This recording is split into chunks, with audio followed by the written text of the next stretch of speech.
En el libro de los jueces que estamos leyendo, el libro de jueces, leímos en el capítulo 2 del libro de jueces, versículo 8 al 13, esto que dice: pero murió Josué, hijo de Nun, siervo de Jehová, siendo de 110 años, y lo sepultaron en su heredad en Timnat Sera, en el monte de Efraín, al norte del monte de Gaas. Y toda aquella generación también fue reunida a sus padres. Y se levantó después de ellos otra generación que no conocía a Jehová, ni la obra que él había hecho por Israel. E inmediatamente están las consecuencias. Versículo 11. Después, los hijos de Israel hicieron lo malo ante los ojos de Jehová y sirvieron a los Baales. Dejaron a Jehová, Dios de sus padres, que los había sacado de la tierra de Egipto, y se fueron tras otros dioses, los dioses de los pueblos que estaban en sus alrededores, a los cuales adoraron y provocaron a ir al Señor, y dejaron a Jehová y adoraron a Baal y a Astarot. Hasta aquí. Cuando leemos esta porción, realmente para mí es difícil comprender esto. ¿Dónde estaba esa generación mientras tanto? Una desconexión generacional, pero con la corresponsabilidad de la precedente. ¿Será que sus padres no le contaban lo que Dios estaba haciendo, la liberación de Egipto, la protección durante los 40 años en el desierto, la conquista tan reciente? Si lo de Egipto quedaba un poco lejos, pero estaban acabando de conquistar la tierra. Y tantas cosas que leímos en el libro de Josué, no les contaban en qué andaban la una y la otra, en qué. A mí me dejó esto así como en shock, de verdad que sí. A los padres, ¿será que se les había olvidado el mandamiento que habían recibido de Moisés en Deuteronomio 6?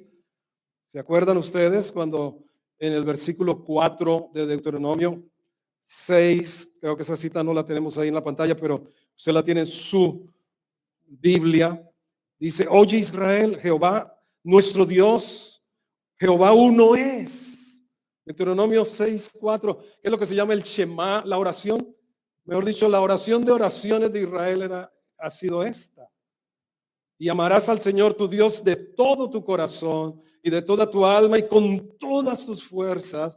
Y estas palabras que yo te mando hoy estarán sobre tu corazón y las repetirá a tus hijos. Dice: y hablarás de ellas estando en tu casa y andando por el camino y al acostarte y cuando te levantes, y por si falta algo la atarás como una señal en tu mano, y estarán sobre tus frontales entre tus ojos, y las escribirás en los postes de tu casa y en tus puertas. ¿Se les olvidó esto? ¿Cómo se puede levantar toda una generación que no conoce a Dios ni las obras que Dios hizo a favor de ellos?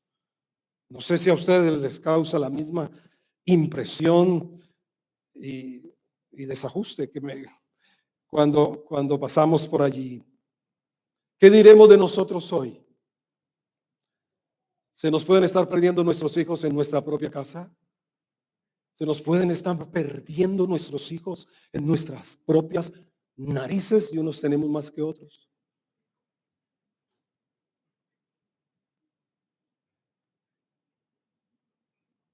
Hemos delegado el cuidado de nuestros hijos a otras personas, a otras instituciones, cuando por principio hay una tarea indelegable de cada padre: es instruir al niño en su camino, para que cuando fuere viejo no se aparte de él.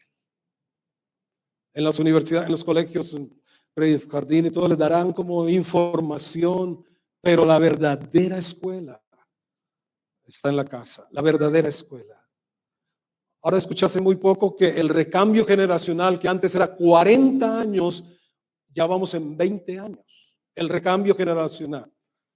Y cada vez más rápido ese recambio generacional. Y se ha dicho que el cristianismo ha estado a una generación de desaparecer. Oramos por naciones perseguidas los días viernes. Y en Turquía, Turquía es el área del Asia Menor. El Asia Menor fue el escenario, el teatro de operaciones del ministerio de Pablo, con señales y milagros extraordinarios. Y allí se levantaron las 7 iglesias a las que Jesús les habla en Apocalipsis. Estaban en Asia Menor, Éfeso, Tiatira, Filadelfia. Todas estas iglesias que plantó el apóstol Pablo con el poder del Espíritu Santo. ¿Saben cuántos cristianos hay en Turquía? De los 83 millones de turcos, hay 170,000 cristianos. Eso es igual al 0.002%. Así que no hay nada comparativamente. Así que esto nos hace pensar acerca de que el conocimiento de Dios está bajo ataque. Enseñanza de hoy, el conocimiento de Dios bajo ataque. Y siempre lo ha estado. Y lo ha estado desde el jardín del Edén, ¿verdad? Porque el enemigo ha querido cortar realmente el conocimiento de Dios, del Dios verdadero, y cambiarlo por cualquier otra cosa. Mira, se dan cuenta, y creo que compartimos algún podcast de estos, la ley del vacío, que cuando algo queda vacío, algo tiene que llenarlo. Dejaban a Dios y de una vez se enganchaban con los Baales y con Astarot. Dejamos a Dios y ¿con qué nos enganchamos? Nosotros hoy en día quizá no adoramos ídolos de madera, de yeso, pero quizá tenemos otras cosas a las que le damos toda nuestra atención, nuestro tiempo, nuestros recursos y demás. Fuimos creados realmente para adorar. Todo ser humano tiene la capacidad de adorar y hemos adorado lo que se mueve y lo que no se mueve.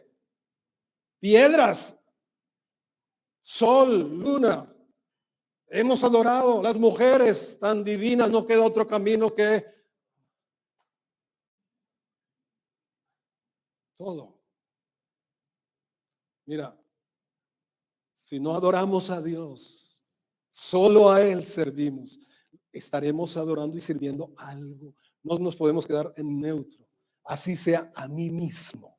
Y creo que yo soy el principal ídolo antagonista del Señor, mi yo. Creo que es sí, porque yo ando con el yo para todo lado. No sé usted, pero yo para todo lado ando con yo. Entonces, desde el Génesis, capítulo 3, 14, 15, cuando Dios suelta la promesa de redención, cuando Él dice allí, Jehová dijo a la serpiente, y se lo dice al enemigo, por cuanto esto hiciste, maldita serás entre todas las bestias, entre todos los animales del campo, sobre tu pecho andarás, polvo comerás todos los días de tu vida. Y pondré enemistad entre ti y la mujer, entre tu simiente y la simiente suya. Esta te herirá en la cabeza y tú le herirás en el talón, en el calcañar. Aquí comienza el plan de redención. En el mismo lugar de la caída, Dios da la promesa de la redención, la simiente de la mujer. Es la promesa del Redentor, nuestro Señor Jesucristo. Desde ahí mismo el enemigo comienza un plan para tratar de cortar esa línea de justicia. Por eso uno entiende muchas cosas del Antiguo Testamento, que tal vez sin esa perspectiva a la luz de la redención en Cristo no entendería muchas cosas que suceden en el Antiguo Testamento. Inmediatamente Caín mata a Abel. ¿Por qué lo mató? Lo dice Primera de Juan. ¿Por qué lo mató? Porque Caín era del diablo, era el instrumento, y Abel era justo. El primero que aparece en la lista de Hebreos capítulo 11, por la fe Abel ofreció aún más excelente sacrificio que Caín. Entonces Abel tenía rasgos de que pudiera ser el redentor, entonces tenemos que cortarlo de una vez. Y muchas otras cosas más que suceden a lo largo del Antiguo Testamento, como la mezcla. Y eso es lo que ha tratado de seguir haciendo, la mezcla del sincretismo cosas espirituales, religiosas, con cosas de ocultismo y filosofías y todo este sancocho, ¿verdad? Del sincretismo. Y todo eso que llevó a que la maldad se multiplicara de tal manera allá en Génesis 6 que Dios haya tenido que enviar el diluvio. El diluvio, ¿sabes? ¿Cuál ha sido la respuesta de Dios cuando el enemigo ha querido portar el conocimiento de Dios, el voz a voz, el testimonio que debemos dar unos a otros?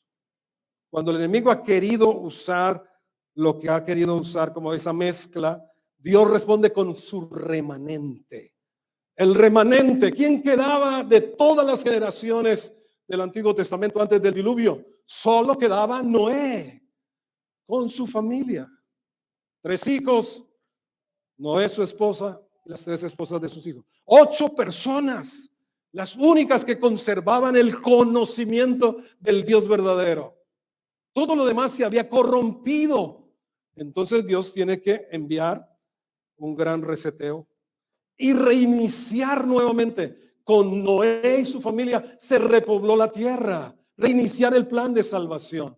Y de uno de los descendientes de los hijos de Noé, Sem, por allá aparece más adelante, bueno, la Torre de Babel es otro episodio para no alargar mucho, pero aparece Abraham, un descendiente de Sem. Y con Abraham aparece entonces la familia, el pueblo, de dónde vendrá el Redentor. El enemigo se huele ahora, se enfoca contra Israel. Y por eso entendemos, pero este pueblo, claro, se destaca la misericordia de Dios. ¿Cuántas oportunidades le dio Dios a Israel? Tantas como a ti y a mí. Tantas como nos ha dado a nosotros oportunidades. Pero a través de enemigos externos quiso borrar a Israel para que no pudiera aparecer el Redentor. Pero también con contaminación, idolatría y todo lo demás. Dios ha respondido a lo largo de la historia con un remanente. Dígale que está al lado suyo, ¿eres del remanente? Un remanente. Noé, el único justo en todas sus generaciones. Eso está escrito allí. En el tiempo de Elías, ¿cuántos recuerdan Elías y los profetas de Baal? El pueblo se había pervertido en tiempos de Acab, había habido una mezcla. Acab se casó con Jezabel, que era por allá de un pueblo pagano, y se corrompió al extremo. Había 450 profetas de Baal y 400 de otro Dios. Y solo quedaba Elías, a su parecer. Solo he quedado yo. Pero sabe que en Romanos 11:4, en Romanos hay una respuesta de Dios. Dios le respondió y le dice, yo me he reservado a 7,000 hombres que no han doblado la rodilla delante de Baal. Él tiene un remanente. Un remanente. ¿Qué es el remanente? Vamos a salir con esa palabra remanente. ¿Seré parte del remanente? ¿Qué es un remanente? ¿Cuál es ese remanente? Es un pueblo dentro del pueblo de Dios. Vamos adelante. Jesús profetizó en Mateo 24. ¿Qué dijo él? Que una señal del fin era que por multiplicarse la maldad, como sucedió en tiempos de Noé, él dijo, los días del Hijo del Hombre serán como los días de Noé. Por multiplicarse la maldad, el amor de muchos se enfriará. Eso da una expectativa de fe. ¿Cuál es? Que no todos se enfriarán. Dice muchos. Luego ahí queda un remanente. Aún en este tiempo queda un remanente. Y vamos a darnos cuenta en Daniel. Esa es otra escritura que no aparece ahí en la pantalla. Daniel 11:32. No es el tema de hoy el remanente, pero es la respuesta de Dios ante el ataque contra el conocimiento de Él. Dejar gente como tú, como yo, que expanda, que testifique del conocimiento de Dios. Dice Daniel 11:32. Y aquí está hablando del espíritu del anticristo, sino de la persona misma del anticristo en esta profecía. Dice, con lisonjas seducirá a los violadores del pacto. Luego era pueblo de Dios que violó el pacto de fidelidad con su Dios. Los va a seducir con lisonjas. Mas el pueblo que conoce a su Dios se esforzará y actuará. Y no se dejará seducir con las lisonjas que traerá el anticristo al final del tiempo. Y yo creo que ya está en operación mucho de esto. Luego, el remanente es un pueblo que conoce a su Dios. El remanente es un pueblo fiel a su Dios, que no se va a transar, que no se va a dejar seducir por las lisonjas que ofrece esta vida. Ahora, pero ¿de qué tipo de conocimiento hablamos? Ahora, definitivamente hay varios tipos de conocimiento, pero el que nos interesa y el que le interesa a Dios es el que causa transformación en nuestra vida. El conocimiento que causa transformación en nosotros cuando lo aplicamos. El verdadero conocimiento no es información, no son las cosas que yo sé o conozco acerca de Dios, es las cosas que yo vivo y que yo aplico para ver sus resultados. Hay mucha gente, no en esta congregación afortunadamente, que tiene mucho conocimiento aquí en la cabeza.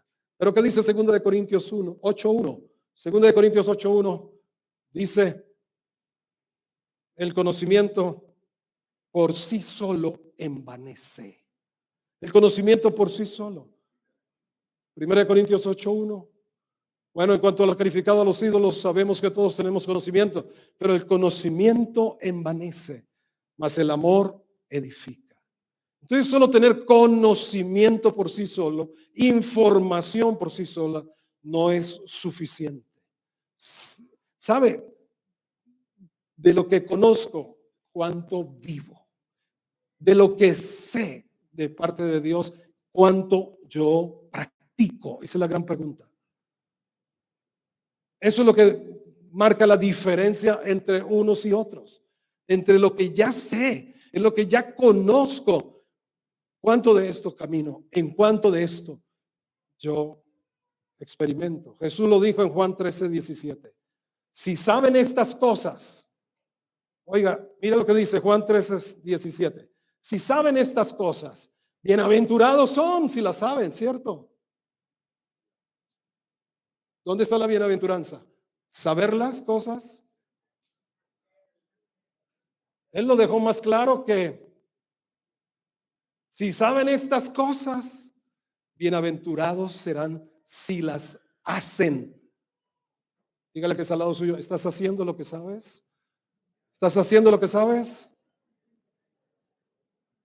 Dígaselo, ¿estás haciendo lo que sabes? Bueno, de parte de Dios, ¿no? Me gustan las frases y Albert Einstein dijo, la información no es conocimiento. Bueno, eso dicen que dijo Albert Einstein, yo no lo escuché. Entonces, cuando uno busca frases famosas, ¿verdad? Después dicen que no, que eso lo dijo fulanito, otro, que después otro, uno no sabe quién lo dijo. Pero a él se le atribuye eso, la información no es conocimiento. Cuando dicen la práctica hace al maestro, eso sí lo decía mi abuela, eso sí lo escuché. La práctica hace al maestro. Entonces es quien practica, quien tiene verdadero conocimiento, se hace un maestro, el que lo practica. El que lo vive es el que lo goza. Muy bien. Puede haber dos desenfoques y dos resultados en cuanto al conocimiento. Dos desenfoques. Y podemos errar por uno de ellos y por el otro también. Errar por la ignorancia. Es decir, la falta de conocimiento. Por definición, ignorancia es falta de conocimiento. Pero no nos exime ser ignorantes de las consecuencias, que pueden ser trágicas. ¿Sí o no? ¿Cuántos se cayeron antes de que en el colegio les dijeran la ley de la gravedad? ¿Cuántos se cayeron antes de saber que la ley de la gravedad lo podía dejar grave con la caída? Entonces ignorábamos la ley de la gravedad y la fórmula aquella de la física, pero llevamos las consecuencias, ¿cierto? Entonces la ignorancia no nos exime de las consecuencias que pudieran ser trágicas. Hay dos textos en Isaías 5:13. ¿Qué consecuencia? La cautividad, la cautividad. Dice Isaías 5:13, perdón, 5:13. Por tanto, mi pueblo fue llevado cautivo porque no tuvo conocimiento. ¿Cuánto cristiano nacido de nuevo, hijo de Dios, que viene o que se reúne en las iglesias puede estar en cautividad de una o de otra forma? ¿Sabe cuando oigo a algunas personas y las veo debajo de circunstancias? Pues todos podemos pasar momentos en los que estamos debajo de, pero no es para seguir debajo de. La Biblia dice que el Señor nos pone encima de, nos hace cabeza y no cola, pero estar debajo de circunstancias, debajo de condiciones, de situaciones que pudieron haber pasado años atrás, todavía llevando eso por encima de nosotros. La falta de conocimiento. El diablo es el maestro del engaño. Y solamente conociendo la verdad, conoceremos la verdad cuando permanecemos en la palabra. Dijo Jesús en Juan capítulo 8, y ustedes serán mis discípulos si permanecen en mi palabra y conocerán la verdad, y la verdad los hará libres. ¿Libres de qué? De todas las mentiras que el enemigo ha podido sembrar en nuestra mente. Por la cultura, por las experiencias, etcétera. Esta es una limpieza realmente de cerebro. Algunos dijeron, yo no voy a esa iglesia porque me lavan el cerebro. Yo dije, yo voy más rápido porque es lo que yo necesito. Que me laven de toda basura. ¿Ya? Ok. Su gloria pereció de hambre, su multitud se secó de sed. Mira las consecuencias de no tener conocimiento: esclavitud, sequedad, hambre. No podemos aceptarlo.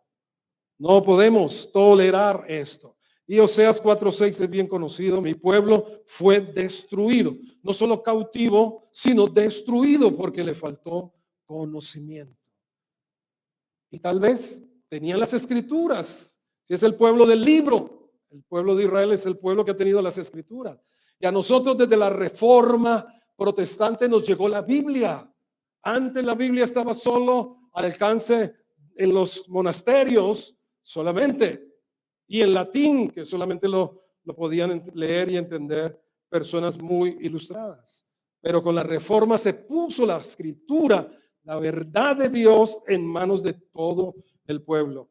Pero o ignoramos porque las desconocemos, o conocemos y no aplicamos. Son como los dos desenfoques que puede haber.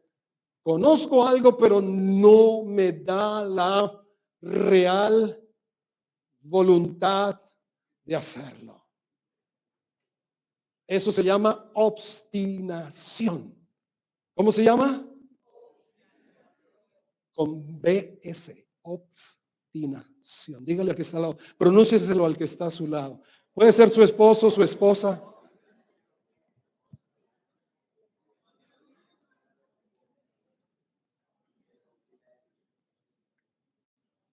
¿Y qué dice Dios de la obstinación? Oye, ese versículo no lo anoté, pero es lo que está diciendo Ani, que le dijo Samuel a Saúl. En primer libro de Samuel 15, sí. Dice, estaba en la segunda. Primera de Samuel 15, como pecado de obstinación es como ídolos e idolatría, la obstinación. La obstinación es una idolatría a mi ego. Es la idolatría de mi yo. Sé lo que debo hacer, pero no lo hago. Obstinación. Muy bien. Dijo otro personaje, otra frase: el conocimiento nos hace responsables. Nos hace responsables y responsables de lo que conocemos. En tercer lugar, dime cómo andas y te diré qué tipo de conocimiento tienes. Dime cómo andas y te diré qué tipo de conocimiento tienes. Vamos a leer Colosenses 1:9. Colosenses 1:9 dice: por lo cual también nosotros, esta es la oración de Pablo, es una de las oraciones que con más frecuencia hago, dice que no dejamos de orar y de pedir que sean llenos del conocimiento de su voluntad. Es posible entonces estar llenos del conocimiento de la voluntad de Dios. Pero ¿de qué manera? En toda sabiduría e inteligencia espiritual. Luego, para tener este conocimiento que transforma, necesitamos no solamente el libro, no solamente la letra, necesitamos al Espíritu Santo, al Espíritu de Dios, para que nos revele y nos dé entendimiento. ¿Cómo aplico hoy en día ese principio que está en la palabra de Dios? ¿Cómo puedo yo vivir por el dicho de Dios hoy? Así que todos vamos a creer, esperar, clamar, pedir, llamar, tocar y qué más, buscar ser llenos del conocimiento de la voluntad de Dios. No aceptes, no permitas, bueno, yo no sé ni qué será lo que Dios quiere. Aquí dice ser llenos, ni siquiera dice, bueno, una pizquita, una onza, un gramo. No, aquí dice que sean llenos del conocimiento de la voluntad de Dios. No podemos andar a la aventura como golpeando al aire. Sabemos que sabemos, porque Dios nos revela, como lo dice aquí, con el espíritu, con sabiduría y inteligencia espiritual. Entonces, no es como lo diga cualquiera, no es como yo piense que es la voluntad de Dios para mí, es como el Espíritu Santo, por medio de sabiduría e inteligencia espiritual. Ustedes no se emocionan con esto de sabiduría e inteligencia. Yo quise ser espía. Uno de mis sueños de niño, yo quise ser un espía.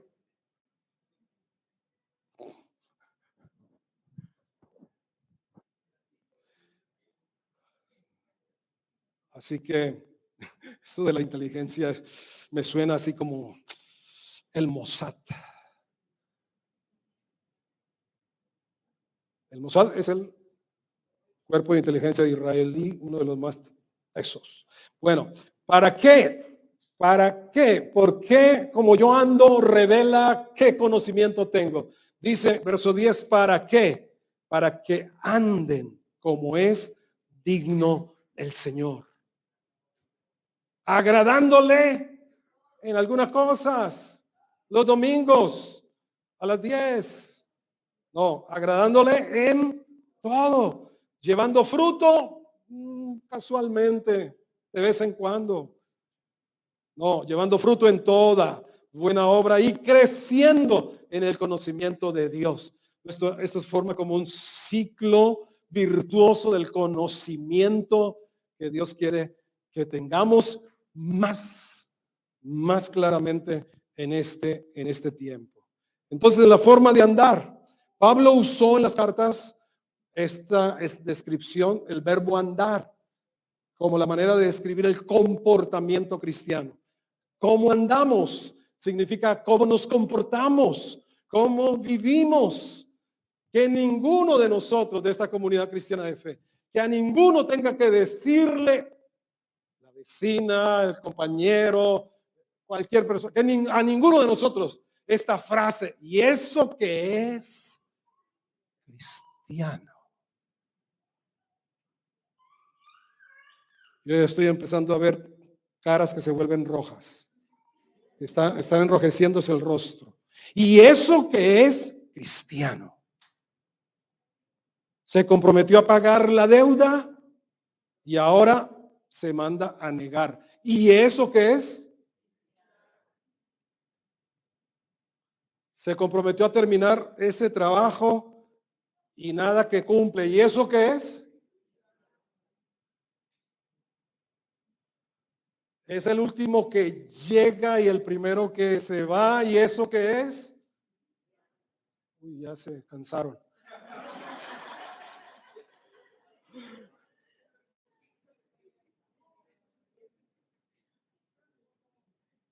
Wow, ¿no es una cachetada, de verdad? Que la gente tenga que decir, ¿y eso qué es? Cristiano. Y mira todo lo que publica. ¿Y eso qué es?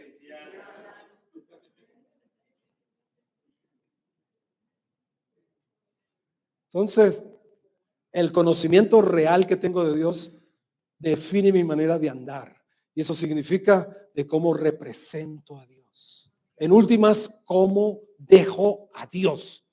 ¿Cómo lo dejo? ¿Lo dejo bien parado o no? Allá en Romanos 2:24 dice, como dice la escritura, que el nombre de Dios es blasfemado entre los gentiles por causa de nosotros.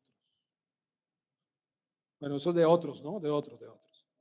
Pero Jesús dijo en Mateo 5, por el contrario, ¿qué debiera pasar con nosotros si tenemos un conocimiento del que transforma la vida? Así alumbre su luz delante de los hombres, para que vean sus buenas obras y glorifiquen a su Padre que está en los cielos. Y entonces puedan decir, ese sí es un verdadero.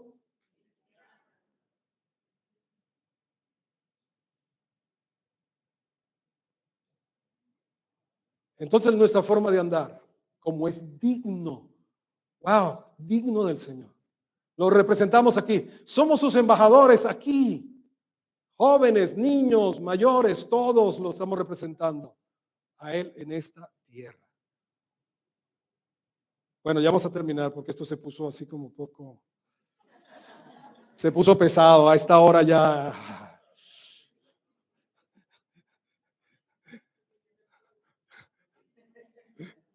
Ok, en las prioridades, ¿cómo el conocimiento que tengo de Dios realmente se ve, se nota en mis prioridades? Porque dice agradándole en todo. Es decir, pongo primero, ante todo lo que tengo que hacer, decir, pongo, esto agrada a mi Dios. Esta presentación, este desempeño, este trabajo. Ustedes se acuerdan que hablamos en alguna ocasión del coram deo, ¿verdad? El coram deo. Eso lo acuñaron los reformadores. Coram deo significa delante del rostro de Dios vivimos. Delante del rostro de Dios. 24/7, delante del rostro de Dios. No era solamente en el tiempo del servicio, la celebración, sino que en la casa, en el trabajo, en la calle, por todas partes. Coram deo, delante del rostro del Señor, para la gloria suya y bajo su autoridad. Eso lo acuñaron ellos y lo vivieron. ¿Sabe? Cuando haces todo para agradar a Dios, de ahí surge la excelencia. ¿Y sabe que la excelencia se paga mejor? Aló. Made in Japan es distinto a Made in China. Por eso cuesta más Made in Japan, porque es de mejor calidad. Ustedes saben que la calidad fue lo que sacó a Japón de la quiebra de la Segunda Guerra Mundial. Allá mandaron un asesor de los Estados Unidos. Si ustedes le añaden calidad a lo que hacen, en 30 años ustedes dejarán de ser la nación quebrada que está. Y fue dicho y hecho. Así que todo lo que hacemos como para agradar al Señor, eso se traduce aquí en esta vida, aquí en esta tierra, en mejores ingresos. Yo no iba a decirles esto porque no nos gusta hablar mucho así como de, uy, con el CBJ, yo cómo voy ahí, yo cómo voy en esto, cómo voy yo.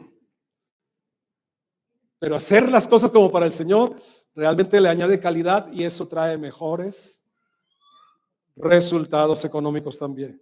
Ahora dice allí, llevando fruto. El conocimiento que tengo de Dios se traduce en mi fruto. Fruto en toda buena obra. En lo que me ha sido encomendado.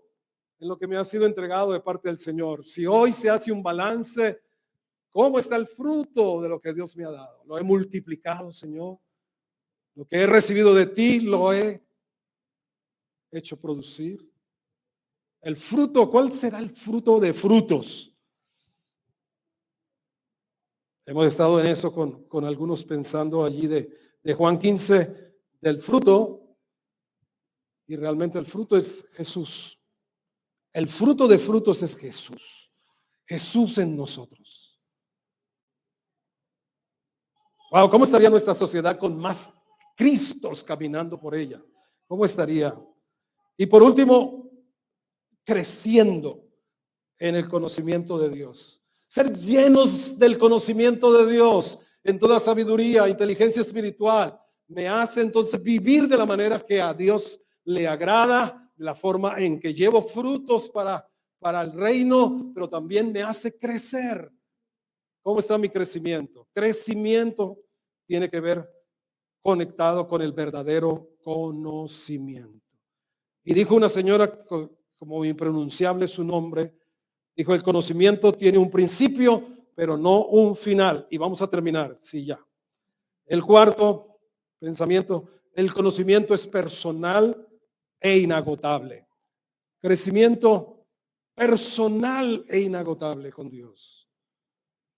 ¿Por qué es inagotable y por qué es personal? Porque Juan 17:3 dice, esta es la vida eterna.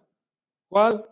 Que te conozcan a ti, el único Dios verdadero, y a Jesucristo, a quien has enviado. Vida eterna. Conocimiento inagotable de la vida eterna, pero personal, que te conozcan a ti y a Jesucristo. No dice que conozcan de ti.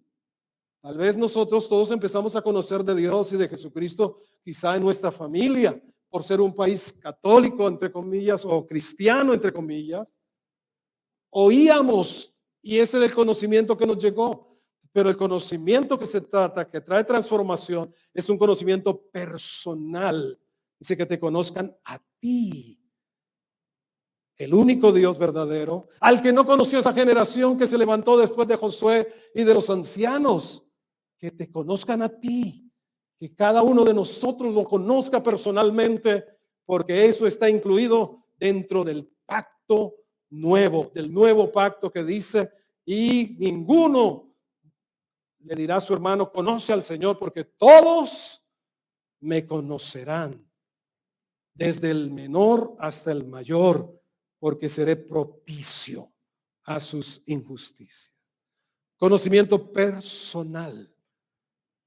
Por eso pudiéramos decir de cada uno, conocimiento de cada uno. Que nos reunimos aquí y en las células de cuidado para ser animados, para ser instruidos, pero que cada uno crecerá en este conocimiento y traerá a su vida transformación de manera personal. E inagotable. Ninguno pueda decir yo ya sé todo, yo ya no voy a ningún seminario, yo ya lo conozco, yo ya lo sé todo de... No, no hay conocimiento agotado en las cosas espirituales en relación con nuestro Dios, porque esta es la vida eterna. La vida eterna, que te conozca a ti, el único Dios verdadero, y a Jesucristo, a quien has enviado. ¿Conoces a Jesús personalmente? ¿O solamente he oído de Él? Otros me han contado de Él. Un momento para que si hay alguna persona que hoy reconozca, yo no lo conozco personalmente. ¿Sabes? Él quiere entrar a tu corazón, entrar a tu vida. Es la relación maestro-alumno más íntima posible. Que el Espíritu Santo more en el corazón y que nos instruya de noche, de día. Tenemos la posibilidad de crecer, de no quedarnos infantes espiritualmente, sino cada uno crece. Habrá alguien en esta mañana que dice, yo no lo conozco. De oídas había oído, pero no lo conozco. He oído de Jesús, pero no lo he recibido. No tengo una relación personal con Él. ¿Habrá alguien esta mañana? No sé si en la internet, yo no puedo ver las manos allá, pero acá habrá alguien. Puede levantar su mano sin vergüenza. Pues digo, sin ninguna vergüenza. Habrá alguien que dice, yo quisiera conocerlo, quisiera tener una relación con Él íntima, personal. ¿Hay alguien que puede levantar su mano? Sí. Gracias. ¿Hay alguien más?